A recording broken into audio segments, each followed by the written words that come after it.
रोज एक नई कहानी देखने के लिए चैनल को सब्सक्राइब करें और बेल आइकन दबाना ना भूलें। रितु अपनी दोस्त को अपने घर के दरवाजे पर खड़ी हुई देखकर बहुत ज्यादा चौंक जाती है और साथ ही वो बहुत खुश भी होती है। उसे अपने गले लगाकर एसएमडी रितु से बोलती है, कैसी है रितु? तेरा बेटा भी काफी बड़ा हो गया है। मैं बहुत अच्छी हूँ, तू बता तू कैसी है? मैं भी ठीक हूँ। इसके बाद रितु उन्हें अंदर ले जाती है और फिर उनसे पूछती है, इतने सालों के बाद आज अचानक मेरी याद कैसे आ गई? एक्चुअली हम यहाँ पर एक बहुत ही जरूरी काम से आए हैं। कैसा काम? हमें आपकी मदद चाहिए, आपको स्पेस में जाना होगा। मुझे माफ कीजिएगा, ये अब मुमकिन नहीं है क्योंकि ये सब तो मैं बहुत पहले ही छोड़ चुकी हूँ। लेकिन क्यों?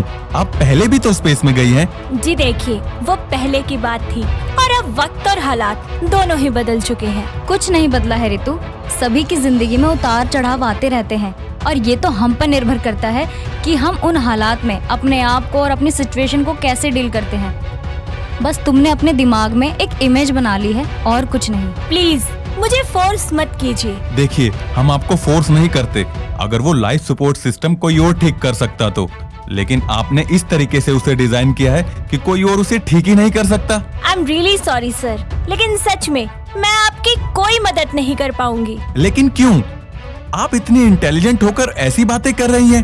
क्या मैं इसके पीछे की वजह जान सकता हूँ? ये है मेरी वजह और मैं इसे छोड़कर कहीं नहीं जाऊंगी। देखिए, हम आपकी सिचुएशन को समझ सकते हैं, पर आपका हमारे साथ चलना बहुत जरूरी है। रितु अपने बेटे को दूसरे कमरे में छोड़कर आती है और फिर वापस इन लोगों के पास आकर डायरेक्टर से बोलती है, देखिए सर, मैंने अपने पति को खोया है। उनके जाने का गम मैं आज तक नहीं भुला पाई हूँ। मैं जानती हूँ कि मैंने उनके जाने के बाद अपनी जिंदगी को कैसे जिया है। अब मेरे पास मेरे बच्चे के अलावा और कोई नहीं है और मैं उससे दूर नहीं होना चाहती। अगर मैं आपके साथ चली भी जाऊँ और आपकी मदद भी कर दूं, तो इस बात की क्या गारंटी है कि मैं सही सलामत वापस आ जाऊंगी? बताइए, क्या आप लेंगे मेरे बच्चे की जिम्मेदारी? रितु जी, अगर आप ऐसा ही चाहती हैं तो ठीक है, जैसी आपकी मर्जी।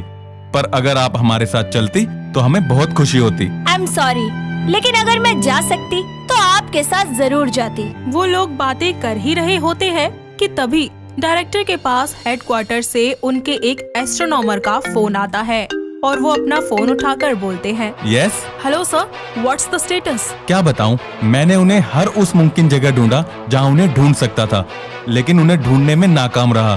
खैर, तुम बताओ, एन इन्फॉर्मेशन? सर, अभी अभी डेल्टा 1 का मैसेज आया है कि उनकी स्पीड अचानक से तेज हो गई है। Oh no, it sounds not good.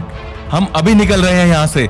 तुम उनके साथ संपर्क बनाए रखना और कुछ भी खबर मिले तो मुझे जरूर इन्फॉर्म करना। Okay then, see you soon sir. Director phone रख देते हैं, जिसके बाद रितु उनसे कहती है, सर, आपने एस्ट्रोनॉमर से झूठ क्यों बोला? एक माँ की ममता ने मुझे ऐसा करने पर मजबूर कर दिया, पर अब हमें निकलना होगा, इससे पहले कुछ और हो जाए।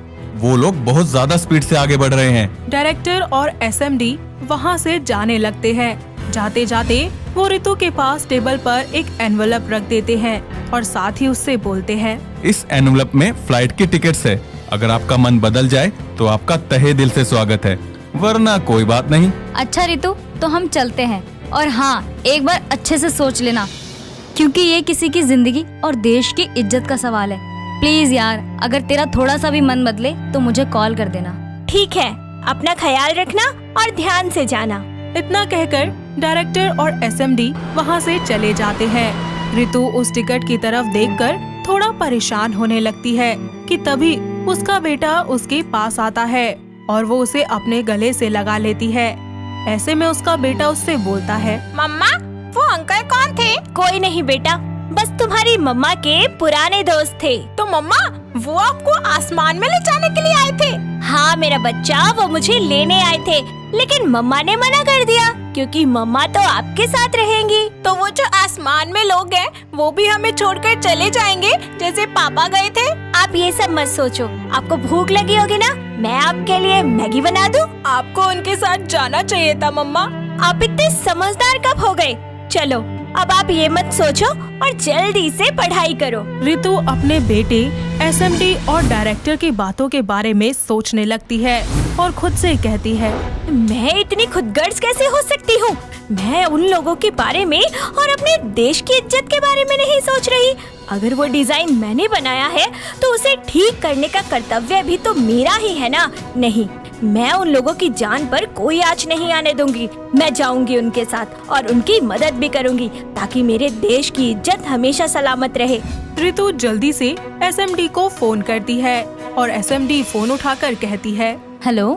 हाँ रितु, कहो क्या बात है? आई मीन, पर मुझे मेरी टीम चाहिए। ओके, तो तुम जल्दी से एयरपोर्ट आ जाओ, हम सब साथ मिलकर चलेंगे। ठीक है, मैं आती हूँ। क्या बात है, किसका फोन था? सर, रितु का फोन था, वो हमारे साथ चलने के लिए तैयार है। फैंटास्टिक! रितु अपना सामान पैक करती है और अपने बेटे को लेकर एयरपोर्ट के लिए निकल जाती है। एयरपोर्ट पर वो दोनों उसका इंतजार कर रहे होते हैं। वो लोग उनके पास पहुंचते हैं और एसएमडी रितु से बोलती है, थैंक यू सो मच कि तुम हमारे साथ चलने के लिए मान गई। मेरे बेटे ने मुझे समझाया और मैं मना नहीं कर पाई। थैंक यू बेटा, जो काम हम नहीं कर पाए वो आपने कर दिया। सर, मैं आपके साथ तो चल रही हूँ, लेकिन मुझे मेरी टीम और एक अलग से ग्रीन रूम चाहिए जहाँ मैं अपना नया मॉडल तैयार कर सकूँ। इसके बाद वो सभी मिलकर फ्लाइट लेकर बैंगलोर पहुंच जाते हैं। 3 घंटे के बाद वो लोग हेडक्वार्टर्स पहुंचते हैं। वहां जाकर रितु को बहुत ही ज्यादा अच्छा फील होता है। वो जल्दी से अपना काम करना शुरू कर देती है।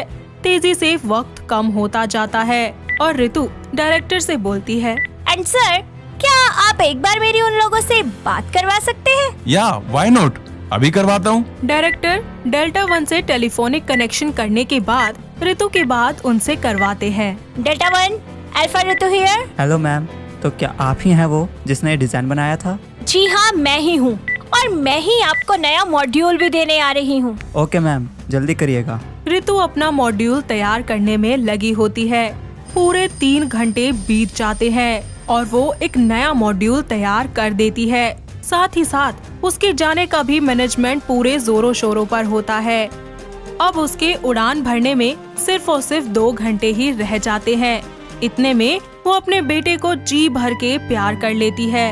साथ ही डायरेक्टर से बोलती है, सर, मैं अपनी जान को आपके पास छोड़कर जा रही हूँ। अब इसका ख्याल रखना आपकी जिम्मेदारी है। आप बिल्कुल फिक्र मत कीजिए रितु जी, हम आपके बेटे को किसी भी तरह की तकलीफ नहीं होने देंगे। बस आप चिंता छोड़िए और अपने काम पर ध्यान दीजिए। ओके सर, मैं आपको पूरा यकीन दिलाती हूँ कि मैं उन लोगों के साथ कुछ गलत नहीं होने दूंगी। रितु अपने बेटे को गले लगाकर उसे एसएमडी के हाथों सौंप देती है और फिर जाकर अपने रॉकेट में बैठ जाती है। दोस्तों, अगर आपको ये कहानी पसंद आई तो इसे लाइक करें, शेयर करें और कमेंट करके बताएं कि कहानी में आपको सबसे अच्छा क्या लगा।